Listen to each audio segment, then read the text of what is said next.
그날 밤 서랍이 스스로 열리지 않았다면 나는 다시 그 이름을 떠올리지 않았을 것이다.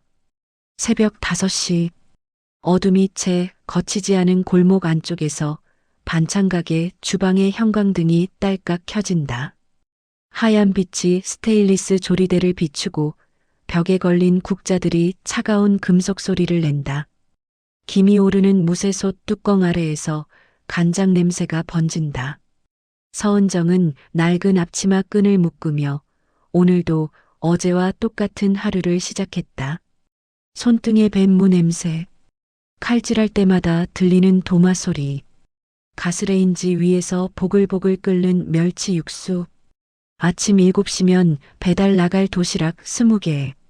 10년 넘게 반복해온 이 리듬은 그녀에게 일상이자 안전망이었다.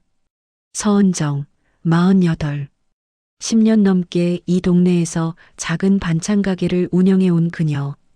남편 없이 혼자 아들 민재를 키우며 조용히 단단하게 살아왔다. 동네 사람들은 그녀를 강한 사람이라고 불렀다. 혼자서도 흔들리지 않는 사람. 아무것도 두려워하지 않는 사람. 하지만 그들은 몰랐다. 강한 게 아니라 그냥 버티고 있었을 뿐이라는 걸. 누구도 그녀의 과거를 묻지 않았고 그녀 역시 말하지 않았다.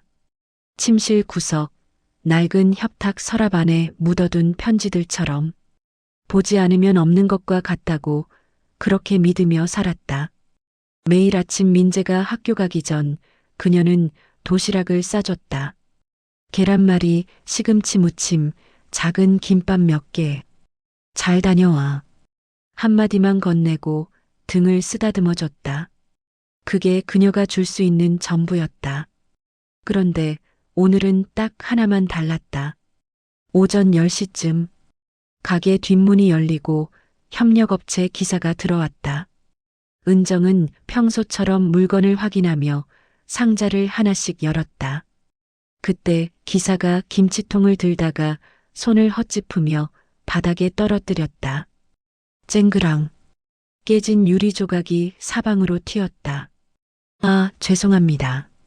기사는 무릎을 꿇고 조각을 줍기 시작했다. 은정도 함께 쪼그려 앉아 유리를 치웠다. 괜찮아요. 다칠 수 있으니 조심하세요. 그런데 그 기사는 고개를 들어 은정을 바라보며 이렇게 말했다. 여자 혼자 장사하니까 이런 거 아무렇지도 않게 생각하시네요? 은정의 손이 멈췄다. 가슴 한가운데가 툭 무너지는 느낌이었다. 숨이 막혔다. 얼굴이 뜨거워졌다. 네. 아니, 그러니까 혼자 하시니까 힘드시겠다는 거죠. 기사는 별 생각 없이 한 말인 것 같았다. 하지만 은정의 귀엔 그 말이 전혀 다르게 들렸다. 여자 혼자서, 당신도 그런 적 있지 않나요? 아무것도 아닌 말 한마디가 갑자기 오래된 상처를 건드려버리는 순간. 그날 은정은 아무 말 없이 가게 문을 일찍 닫았다. 그날 밤 은정은 집에 돌아와 침대에 몸을 던졌다. 천장을 바라보며 눈을 감았지만 잠이 오지 않았다. 옆방에서 세탁기가 덜컹덜컹 돌아가는 소리, 창밖에서 들리는 고양이 울음소리, 낡은 벽시계가 째각째각 소리를 냈다. 가슴속 어딘가에서 무언가가 꿈틀거렸다. 오래전에 단단히 묻어둔 감정들이 다시 고개를 들기 시작했다. 그리고 그때였다. 덜컥 침실 구석. 10년 넘게 한 번도 열어본 적 없던 낡은 협탁 서랍이 저절로 열리며 묻어둔 편지들이 어지럽게 쏟아져 내렸다. 은정은 천천히 일어나 서랍을 바라봤다. 바닥에 흩어진 봉투들, 먼지가 쌓인 편지들, 그리고 그 위에 적힌 17년 동안 입 밖에 내지 않았던 이름. 강도윤. 그 순간 나는 알았다. 이제 더 이상 피할 수 없다는 것을. 하지만 이게 끝이 아니었습니다. 그 편지들 속엔 17년 전 그녀를 버리고 사라진 남자의 이름이 적혀 있었습니다. 은정은 아직 진짜 진실을 모른 채 다시 일상으로 돌아가려 했습니다. 은정은 다음 날 아침 눈을 뜨자마자 바닥에 쏟아진 편지들을 주웠다. 하나하나 봉투를 만지며 뜯을까 말까 망설였다. 하지만 결국 열지 않았다. 그냥 서랍 깊숙이 다시 밀어넣고 뚜껑을 꾹 눌러 닫았다. 보지 않으면 없는 거야. 그렇게 중얼거리며 은정은 평소처럼 가게로 향했다. 하지만 가게로 가는 내내 그 편지 속 이름이 머릿속을 맴돌았다. 강도윤. 17년 전 아이를 낳자마자 흔적도 없이 사라진 남자. 전화도 편지도 한 줄 문자조차 없이 그냥 사라진 사람. 은정은 그를 용서한 적도 잊은 적도 없었다. 그저 존재하지 않는 사람으로 분류해버렸을 뿐이었다. 민재에게도 단 한 번도 아버지 이야기를 꺼낸 적이 없었다. 아빠 어디 갔어? 라고 물으면 그냥 멀리 갔어라고만 대답했다. 민재는 더 이상 묻지 않았다. 그렇게 17년이 흘렀다. 가게에 도착해 은정은 할인마트에서 가져온 박스를 들어 올렸다. 무거운 고춧가루 포대. 손목이 시큰거렸지만 익숙한 무게였다. 선반을 정리하고 냉장고 문을 열고 닫고 손님이 오면 웃으며 인사하고 반찬을 담아주고 그렇게 하루가 흘러갔다. 그런데 그날 오후 은정이 가게에서 반찬을 포장하고 있을 때 휴대폰이 울렸다. 따르릉 따르릉. 화면에 뜬 이름. 민재 담임 선생님. 은정은 손을 닦고 전화를 받았다.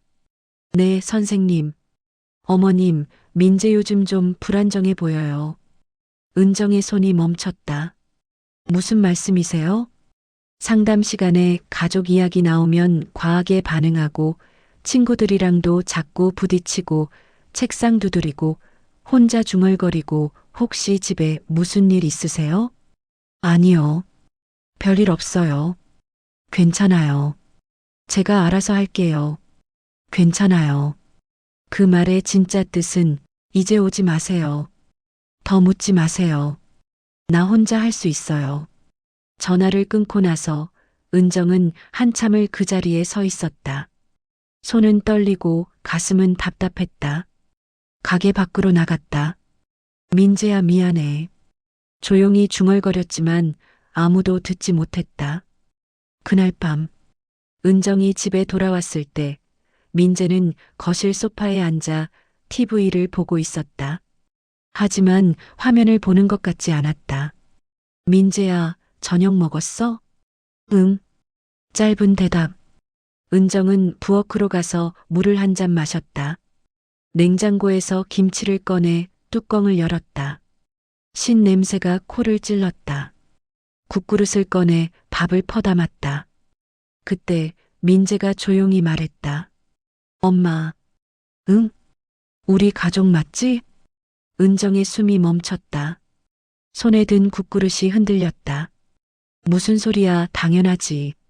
그럼 왜 우리 집엔 아빠 얘기가 하나도 없어?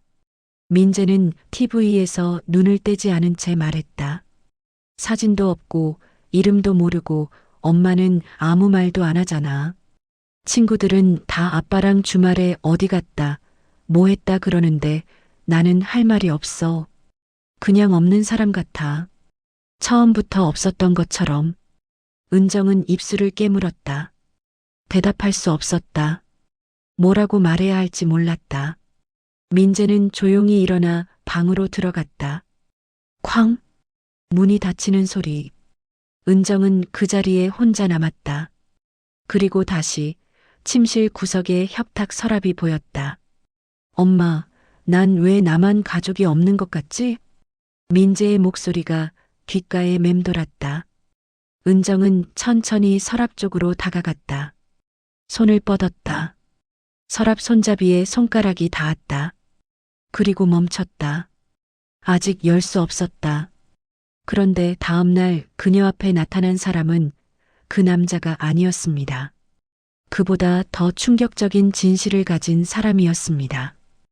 그날 이후 서랍은 다시 그녀를 부르기 시작했습니다. 하지만 은정이 마주하게 될 건 서랍 속 편지가 아니었습니다. 다음 날 오전, 은정은 가게 앞에서 택배 상자를 정리하고 있었다. 날씨는 흐렸다. 비가 올 것 같은 하늘이었다. 그때 누군가가 가게 앞으로 다가왔다. 혹시 서은정 사장님이세요? 은정은 고개를 들었다. 30대 중반쯤 되어 보이는 남자. 깔끔한 회색 셔츠에 청바지를 입고 있었다. 얼굴이 어딘가 낯익었다. 네, 그런데 누구세요? 남자는 잠시 망설이다가 조용히 말했다. 저 강민우라고 합니다. 강도윤 동생입니다. 은정의 손에서 상자가 떨어졌다. 쿵. 뭐라고요? 민우는 고개를 숙였다. 죄송합니다. 갑자기 찾아와서. 잠깐만요. 은정은 손을 들어 말을 막았다. 강도윤 동생이라고요? 그 사람한테 동생이 있었어요? 네, 저 막내예요. 형이랑 10살 차이 나요. 은정은 뒤로 한 걸음 물러났다. 왜 여기 왔어요? 무슨 일이에요? 형이 저한테 당신 이야기를 했어요. 몇 년 전부터 계속 찾고 있었어요. 누나도 아이도. 은정은 벽에 손을 짚었다. 호흡이 가빠졌다. 거짓말 마세요. 은정의 목소리가 떨렸다. 그 사람은 우릴 버렸어요. 아무 말도 없이 사라졌어요. 17년 동안 한 번도 연락 안 했어요. 그런 사람이 무슨 찾고 있었어요? 말도 안 돼요. 민우는 천천히 고개를 저었다. 누나, 형은 떠난 게 아니에요. 형 어머니가 형이 25살 때 갑자기 쓰러지셨어요. 뇌출혈이었어요. 병원비가 엄청났어요. 은정은 말없이 그를 바라봤다. 형은 매일 밤 공사장에서 일했어요. 낮에는 병원 가고 밤에는 일하고 몇 년을 그렇게 살았어요. 그런데 시간이 지날수록 형은 점점 무너졌어요. 무슨 소리예요?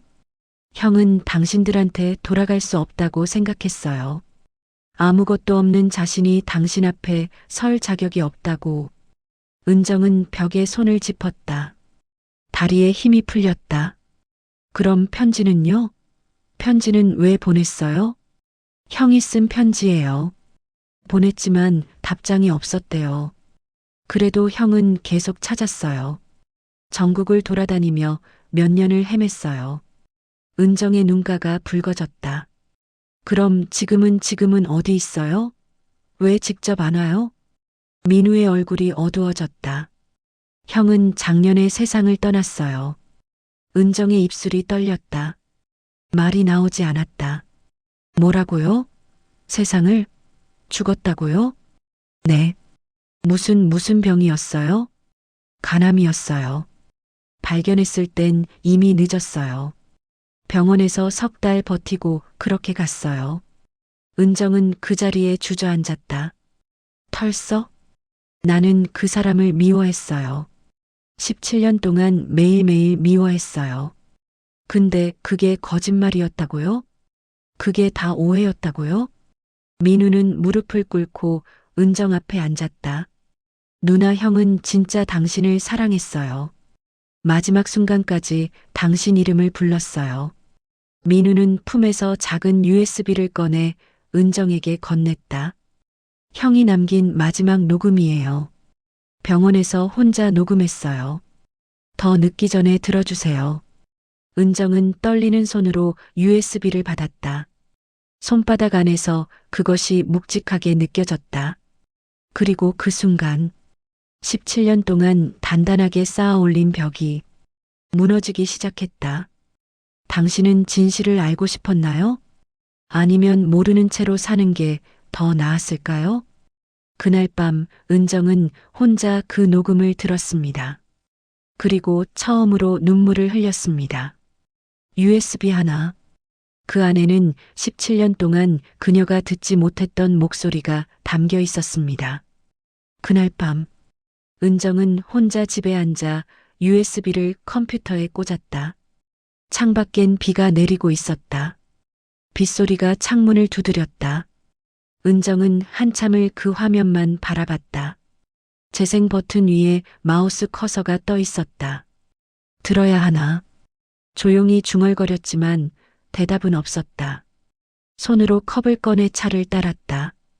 뜨거운 김이 올라왔다. 컵을 두 손으로 감싸 쥐었다. 손이 떨렸다. 심장이 빠르게 뛰었다. 클릭. 녹음이 재생되기 시작했다. 은정아 나야. 도윤의 목소리였다. 17년 만에 듣는 그 사람의 목소리. 목소리는 약했다. 힘이 없었다. 하지만 분명히 그 사람이었다.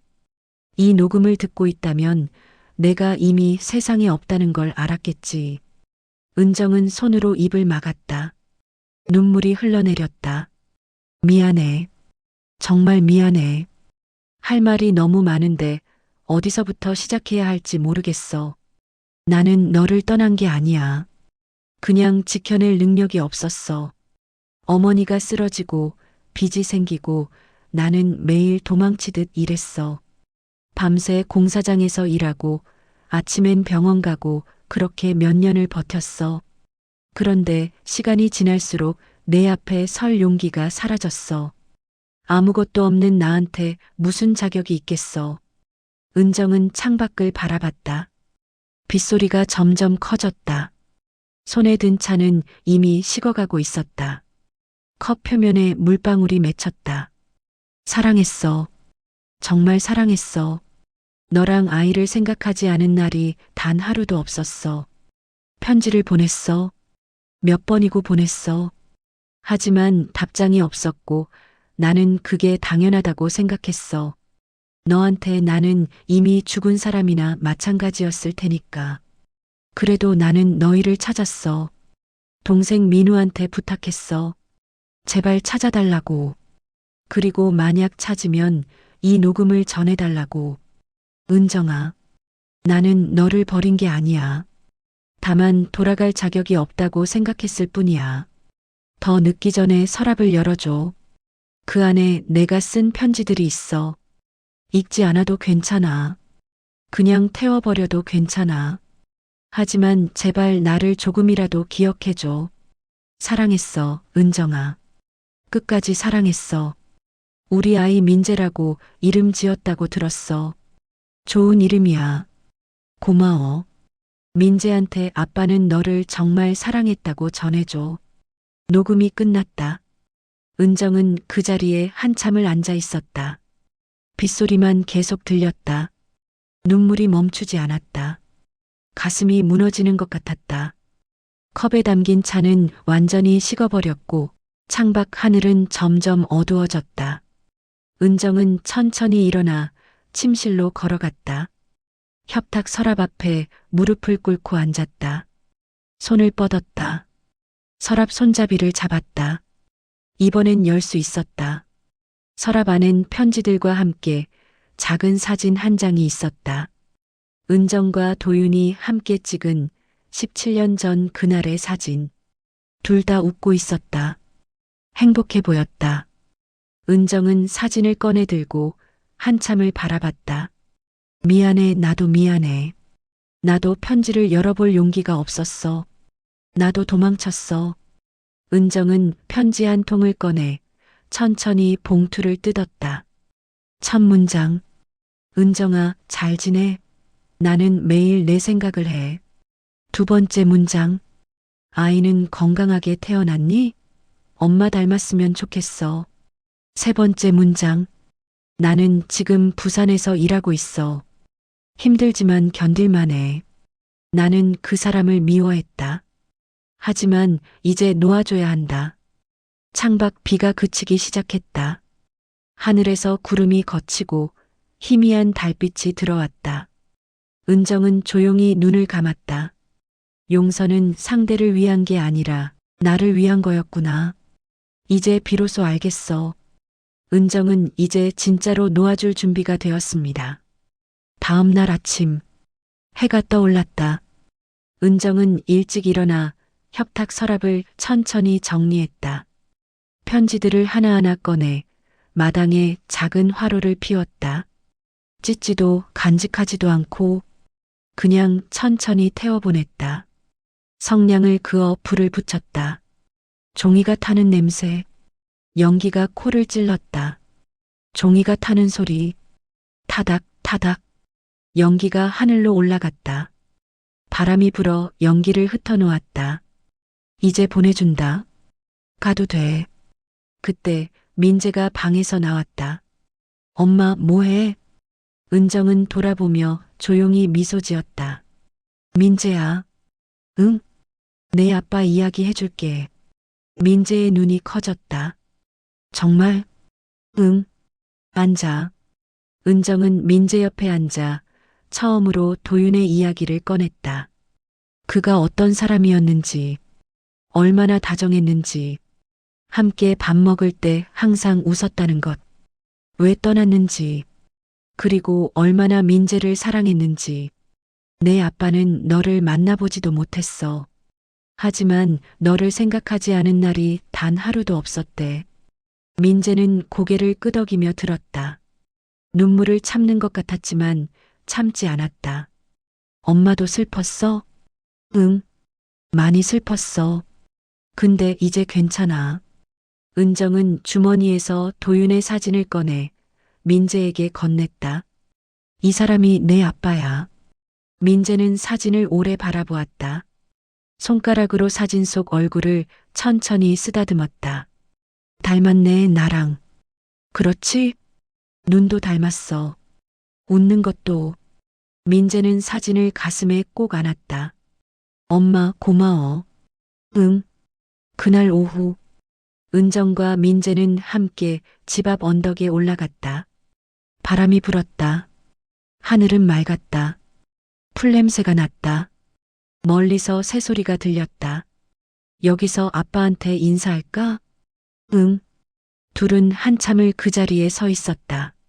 말없이 바람 소리만 들으며. 민재가 조용히 말했다. 아빠, 저 민재예요. 처음 뵙겠습니다. 은정도 고개를 숙였다. 도윤아, 나야. 이제 보내줄게. 바람이 다시 불었다. 그리고 집으로 돌아와 은정은 협탁 서랍을 천천히 닫았다. 한 번도 비워본 적 없던 서랍이 그날 처음으로 가볍게 닫혔다. 은정은 창밖을 바라봤다. 해가 지고 있었다. 민재가 부엌에서 물을 마시고 있었다. 은정은 그 모습을 바라보며 조용히 말했다. 민재야. 응? 엄마도 아직 완벽하진 않아.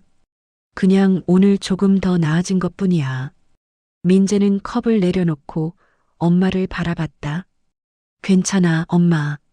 나도 조금씩 괜찮아질 거야. 은정은 고개를 끄덕였다. 버티는 것도 용기지만 놓아주는 것도 용기구나. 이제 비로소 알겠어. 해가 완전히 졌다. 창밖에 어둠이 내렸다. 하지만 집안엔 따뜻한 불빛이 켜져 있었다.